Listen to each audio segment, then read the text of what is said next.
Tonight, new photos show the moments before this man was arrested in connection to the killing of St. Louis native and Mississippi college student Ally Kostial. No bond hearing has been set for 22-year-old Brandon Thiesfeld. But today, News 4 is learning more about the man accused in Ally's death. Here's a timeline of the case so far.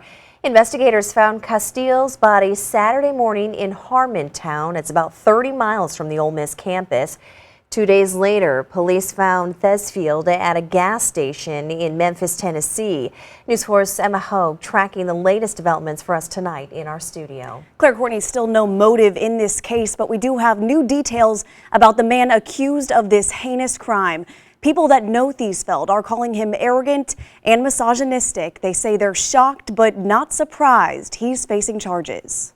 When it came out that it was Brandon, it was a whole nother state of shock. Shocked he lived across the hall from a man now accused of murder.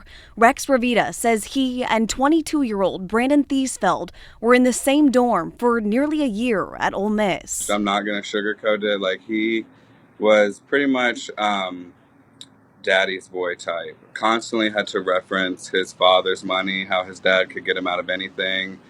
I mean, just that attitude all the time. Revita says the two crossed paths daily, describing him as egotistical and misogynistic. Any type of vulgar comment he could say, any type of rude comment to anybody in our dorm, like any of the women. Surveillance photos obtained by News 4 show Thiesfeld at a South Memphis gas station Monday, 2 days after Ally Kostial's body was found.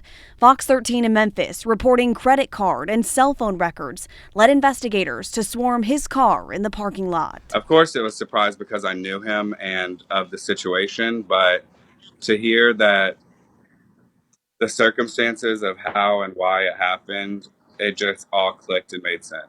Revita says Thiesfeld and Kostial dated on and off for years, but were never in a long-term relationship.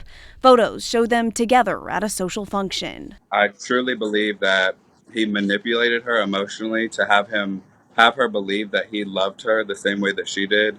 And I think that he had her on the hook until the very last second. Kostial was reportedly shot 8 times, but investigators aren't confirming that allegation. Tonight, as police search for a motive, Revita says he always knew his classmate was a loose cannon. I wouldn't even say that anyone ever would picture him or anyone really doing something like this. But with the way that he treated women and his attitude towards women in general, it didn't surprise me. Right now, investigators are being very tight-lipped about this investigation. We're told Thiesfeld was in court today, but no bond was set. In the studio, Emma Hogue, News 4.